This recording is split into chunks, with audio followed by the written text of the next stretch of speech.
परम संत बाबा जगदीश जी महाराज, इनके चरणों में अरबों खरबों प्रणाम। ईश्वर भगवान और उनकी दृश्य अदृश्य शक्तियों को भी कोटि प्रणाम। आदरणीय अम्मा जी और दादाजी, इनको भी मेरा प्रेम पूर्वक जय गुरु। साथ ही साथ यहाँ पर उपस्थित नागौर गाँव के सभी माता पिता भाई बहनों को और दूर दराज से आए हुए सभी माता पिता भाई बहनों को बड़े प्रेम के साथ जय गुरु। आज का सत्संग क्यों रखा है इसकी जानकारी हम सबको मिल चुकी है। आज ये 10 विधि का कार्यक्रम है जो काका आज हमारे आपके बीच से चले गए हैं। इस जय शरीर से आज उनके पश्चात ये सत्संग का कार्यक्रम हो रहा है। कल उनकी 10 विधि होगी और उसके पहले परिवार के साथ साथ गांव के लोगों को भी उनकी वजह से एक बार के सत्संग सुनने का मौका मिल रहा है। तो ये हमारा आपका परम सौभाग्य है। ये मृत्यु लोक में और मृत्यु लोक में जन्मना और मरना ये दो कारण ही मनुष्य लेकर आता है। जो यहाँ जन्म लेता है उसे एक न एक दिन मरना ही पड़ता है। लेकिन जन्म और मृत्यु के बीच में जो समय होता है उसे जीवन कहते हैं। और उस जीवन में हम क्या कर रहे हैं क्या नहीं कर रहे हैं, सही गलत झूठ सच फरेब जो भी हमारे हाथ से होता है उसे कर्म कहा जाता है। और ये देश कर्म प्रधान है और यह कर्मों को प्रधानता दी गई है। इसलिए कहा जाता है कि कर्म प्रधान विश्व रचे राखा, जो 10 कर्म करे तुझ पर चाखा। आज ये जो काका जी यहाँ से चले गए हैं, इन्होंने जो कर्म किए हैं ये आज वही साथ में लेकर गए हैं। यहाँ पर उन्होंने जो भी धन कमाया होगा, पैसा कमाया होगा, जमीन जब कमाई होगी, घर बनाया होगा, गाड़ी या फिर पत्नी बच्चे परिवार जो भी इकट्ठा किया होगा, उसमें से आप सभी ने देखा कि एक इनका भी साथ नहीं लेकर गए। तो लेकर क्या गए, उन्होंने जो जीवन भर जो कर्म किए हैं, सही गलत अच्छा बुरा जो भी उनसे हुआ है वही वो करके गए हैं। और गुरु महाराज ने जो नाम का दान दिया है वो लेकर गए हैं। तो गुरु महाराज ने कहा कि ये नाम ही तुम्हारी रक्षा करेगा, जीते जी भी और मरने के बाद भी। तो आप कहोगे मरने के बाद कैसे रक्षा हो सकती है? जीते जी का प्रमाण तो आपने सुना कि कितने लोगों की कितनी रक्षा हो गई। मरने के बाद भी प्रमाण आपने सुना कि लोग मृत्यु के बाद भी लिंग शरीर में आने के बाद भी सत्संग सुनने की इच्छा रखते हैं। तो ये नाम का पता होता है। तो गुरु महाराज ने कहा कि जिसे एक बार नाम का दान मिल जाता है उसे जीते जी भी और मरने के बाद भी गुरु की दया मिलती रहती है, उसकी जीवात्मा की संभाल हो जाती है। तो आज भले ही ये काका ये पार्श्व शरीर से हमारे आपके बीच में नहीं है, लेकिन जहाँ उनकी जीवात्मा है वहाँ पर गुरु महाराज ने उनकी संभाल की है। तो ये कर्म का देश है, यहाँ कर्मों को प्रधानता दी गई है, पहले ही बताया। तो हम सबको इस बातों पर ध्यान और गौर देना चाहिए। तो इस पर मैं आपको छोटा सा प्रमाण बताना चाहती हूँ कि कर्म हमारे किस तरह से काटाए जा सकते हैं और कर्मों से हमारी कैसे रक्षा हो सकती है। जो अभी मैंने आपको बताया कि जो गुरु महाराज ने कहा है कि जितने भी और मरने के बाद भी आपकी रक्षा हो जाएगी अगर आपने किसी पहुंचे हुए महात्मा से नाम का दान लिया हो। एक सत्संगी प्रेमी था, वो नौजवान लड़का था, उसने अपने गुरु से नाम का दान लिया था और वो दिन रात उनकी बहुत ही अटूट भक्ति करता था, बड़ी दृढ़ता के साथ उनकी भक्ति में लगा रहता था। और जब उसे समय मिलता था तब सत्संग के लिए जाता था और सुबह शाम संसार से समय निकालकर ध्यान भजन में बराबर समय देता था। तो उसने अपने आप को पूरी तरह से गुरु को समर्पित कर दिया था और इसी तरह से उसकी दिनचर्या चलते रही, उसका संसार चलता रहा। एक दिन अचानक वो सोया हुआ था घर में कि अचानक आधी रात को उसके घर में 3 चोर घुस आए। अब चोर जब घुस आए तो उन्होंने वो जो सोया था उसे जब देखा, उसे जब नींद खुली देखा कि उसके आंखों के सामने 3 चोर उसके घर में चोरी करने के लिए आए हैं। तो वो जैसे उठकर खड़ा हुआ तो उन चोरों ने उसके सर पर बंदूक रखी और उसे कहा कि अपने मुंह से एक शब्द नहीं निकालना, हम लोग चोर हैं, चोरी करने आए हैं और तुम्हारे घर से सब कुछ चोरा कर ले जाना है। उसने कहा कि कोई बात नहीं, मैं कुछ नहीं करूंगा, आपको जो चाहिए आप लेकर जाइए।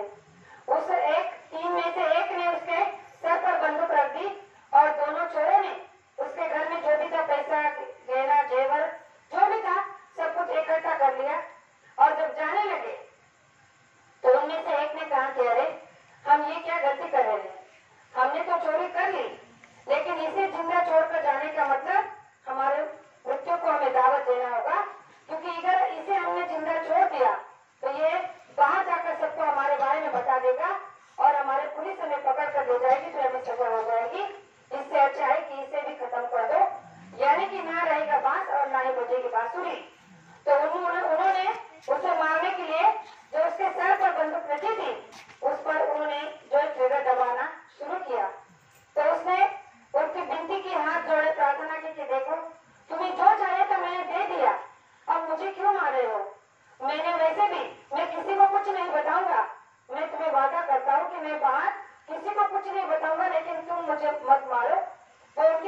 आप गोली से उड़ा दो। अब उसकी बिनती और उनका जोर चालू रहा, तो उसने देखा कि अब मेरा मृत्यु तो निश्चित है, तो उसने उनसे कहा कि ठीक है, अगर आप मुझे मारना ही चाहते हो तो कोई बात नहीं, लेकिन कहते हैं कि मरने वाले की आखिरी इच्छा को पूरा किया जाता है, तो मेरी भी एक इच्छा है कि आप पूरी करोगे। तो उन तीनों ने एक दूसरे की तरफ देखा और उससे कहा कि ठीक है, बताओ तुम्हारी क्या इच्छा है। उसने कहा कि आप ऐसे ही मुझे कुछ ही पल में गोली मारने ही वाले हो, तो मुझे 10 मिनट का समय दो, मैं 10 मिनट के बाद तुम मुझे जो चाहे मेरे साथ कर सकते हो। तो उन चोरों ने कहा कि कोई बात नहीं, 10 मिनट की बात है, चलो तुम्हें जो करना है जल्दी से करो। और उस प्रेमी ने अपने आसन पर बैठ गया जहाँ वो रोज सुमिरन ध्यान भजन करता था, उस जगह पर बैठ गया और अपनी आंखों को बंद कर कपड़े से अपने आप को ढक लिया और अपने गुरु से, अपने सदगुरु से प्रार्थना करने लगा कि आपने तो कहा था कि जीते जीते और मरने के बाद भी मैं तुम्हारी रक्षा करूंगा, और अब आप सब देख रहे हो कि ये चोर मेरे घर में आए चोरी की, अब मुझे मारने के लिए इन्होंने बंदूक मेरे सर पे रख दी है, अब आप ही बताइए मैं क्या करूं। अगर आपने मेरी इस समय रक्षा नहीं की तो आप पर से सबका भरोसा उठ जाएगा, लेकिन मुझे इतना विश्वास है कि आप मुझे इसके हाथों मरने नहीं दोगे। और वो सुमिरन में बैठ गया और सुमिरन के बाद जैसे उसका ध्यान लगा तो वो अपने गुरु के भक्ति में लीन हो गए, उनसे बातें करने लगा, और जैसे उसे होश आया तो उठकर एकदम से तो उसने जैसे उन्होंने ध्यान लगाया तो उसने अपने गुरु को अपने सामने देखा। तो जैसे उसने अपने गुरु को सामने देखा तो गुरु से कहने लगा कि ये कैसे विडंबना है, मैं तो आपकी सेवा करता हूँ, भक्ति करता हूँ, दिन रात आप ही के बारे में सोचता हूँ, मैंने कभी झूठ नहीं बोला, कभी चोरी नहीं की, कभी बेईमानी नहीं की, फिर मेरे साथ ऐसा क्यों। तब उसके गुरु ने उसे जो बात कही वो सुनकर उसके पैरों तले जमीन खिसक गई। उसने कहा कि देखो, ये जो 3 चोर आज तुम्हारे घर में चोरी करने के इरादे से आए हैं और अब तुम्हें मारने के लिए बता रहे हैं, तो ये तुम्हारे कर्मों का फल है, क्योंकि तुमने इन 3 चोरों को 3 जन्मों में एक एक कर मारा है। ये जो तुम्हारे कर्म अच्छे हैं कि ये एक ही बार में आकर तुम्हें मार कर जा रहे हैं, यानी कि तुम्हें ना फिर से जन्मना है और ना ही मरना है, इसलिए एक ही बार में मैं तुम्हारे सारे 3 जन्मों के कर्म पाप को खत्म कर देना चाहता हूँ, और इसीलिए ये तुम्हें मारने के लिए आए हैं। हंसते हंसते मरने के लिए तैयार हो जाओ, क्योंकि फिर से जन्मना और मरना नहीं होगा। जैसे ही गुरु ने उसे कहा वो एकदम से उठकर खड़ा हो गया और उसने उन चोर से कहा कि देखो, अब आप मुझे आराम से मार सकते हो, मुझे मरने से कोई डर नहीं, कोई भय नहीं। जैसे उसने कहा तो उन चोरों की जो प्रतिक्रिया बदल गई, वो आपस में बात करने लगे कि 10 मिनट पहले जो मरने से डर रहा था, मरने की भीख मांग रहा था, आज अभी वो मरने के लिए तैयार हो गया, और वो भी हंसी हंसी। ऐसी कौन सी बात इसने 10 मिनट में देख ली या कर ली जिसकी वजह से इसके अंदर का मरने का डर वह चला गया। तो उन्होंने कहा कि देखो, मारेंगे तो तुम्हें जरूर, लेकिन मरने से पहले एक बात बताओ, तुमने जो अभी 10 मिनट के लिए अपने आंखों पर आंखें बंद कर अपने सर पर जो कपड़ा डाला और उसके बाद में जो तुमने किया, उसके अंदर तुमने ऐसा क्या किया या क्या देखा जिसकी वजह से तुम्हारे मृत्यु का भय चला गया। तो उस नौजवान लड़के ने कहा कि देखिए भाई साहब, मैंने 10 मिनट के लिए अपने आप को अपने गुरु को सौंप दिया, क्योंकि मैंने जिससे नाम का दान लिया है वो मेरे पूरे समृद्ध गुरु हैं, और उन्होंने मेरी रक्षा की जिम्मेदारी ली थी, और मैं उन्हीं के पास अपनी फरियाद लेकर गया था, और जब मैंने उनसे कहा कि आप मेरी रक्षा करिए, तब उन्होंने मुझे साक्षात दर्शन देकर कहा कि ये मेरे पूर्व कर्म के पाप ही मेरे हैं, जो तुम तीनों एक ही बार में मुझे खत्म कर देने आए हो, क्योंकि मैंने 3 जन्म में एक एक कर तुम्हारी हत्या की थी, और लेकिन मेरा सौभाग्य देखो कि तुम एक ही बार में आकर मेरा मृत्यु कर देने वाले हो, यानी कि मेरे कर्मों को यही चुकता करने वाले हो, और इसीलिए अब मुझे मरने से कोई डर नहीं। जैसे ही उस लड़के ने उन्हें ये बात बताई तो वो तीनों के हाथों से हथियार छूट गए। वो कहने लगे कि अरे, जिसके गुरु इतने बलवान हैं, इतने समर्थ हैं, कि जिसने पिछले 3 कर्मों की बात को देखकर, विश्व को देखकर इसकी रक्षा करने का वादा किया है, तो इसे मरने के लिए तैयार कर दिया, तो ये गुरु कितने बड़े होंगे, कितने समर्थ होंगे। तो उन्होंने कहा कि क्या भाई, हम आपको मारेंगे नहीं, लेकिन आपको हमारे मनोकामना पूर्ण करनी होगी, हमारी इच्छा को पूर्ण करना होगा।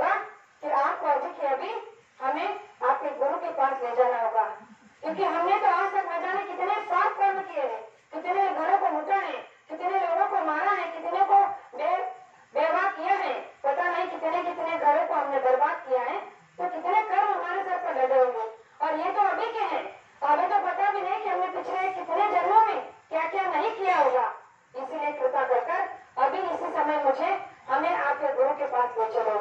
उसने कहा कि चलो, और वो जब उन तीनों को अपने गुरु के पास लेकर गया तो उन तीनों चोरों ने उन महात्मा के चरणों में अपने सर को झुका दिया, उनके चरणों में गिर कर माफी मांगी गुनाहों की, और उनसे कहा कि आज के बाद हम इन सभी गुनाहों के रास्ते को बंद कर देंगे, आप केवल हमें वो नाम का रास्ता दीजिए जिस पर ये नौजवान चल रहा है, उसी पर चलकर हम भी अपनी जीवात्मा की रक्षा करना चाहते हैं और हमारे बुरे से बुरे कर्मों को काटने की आपसे भीख मांगना चाहते हैं।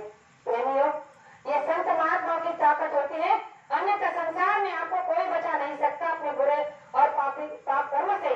इसीलिए गुरु महाराज ने कहा है कि ये मनुष्य शरीर मिला है तो इसमें रहते हुए अगर आपने पहुंचे हुए महात्मा से एक बार नाम का दान ले लिया तो जीते जी भी और मरने के बाद भी आपकी रक्षा न हो जाए तो बाबा जी को बाबा जी मत कहना। आज ये काका जी इसका प्रमाण है कि जीते जी भी और मरने के बाद भी उनकी रक्षा हो गई है। जीते जी तो आपने कबीरा का दृश्य सुन लिया, अब मरने के बाद भी उनकी रक्षा हो गई, इसमें कोई बुराई नहीं है। इसीलिए हम बड़े परम सौभाग्यशाली है प्रेमी कि बाबा जय गुरु जी महाराज ने हमें नाम का दान दिया है और हमारी जीवात्मा की रक्षा करने का वादा किया है। लेकिन मैं नए माता पिता भाई बहनों से आज एक विनती और प्रार्थना करना चाहती हूँ कि जिन्होंने अभी तक न गुरु महाराज से नाम का दान लिया है न ही उन्हीं से मिला है, तो आपके लिए गुरु महाराज का एक ऐसा संदेश जारी हुआ है जो आपके हित के लिए है। आप कहोगे कि आपको तो नामदान मिल गया है तो आपकी रक्षा हो जाएगी, लेकिन हमारा क्या, हमारी रक्षा कैसे होगी? तो आपकी भी रक्षा होगी। उसके लिए उन्होंने अपना एक आदर्श जारी फरमान किया है, वो है कि बाबा जी का कहना शाकाहारी रहना।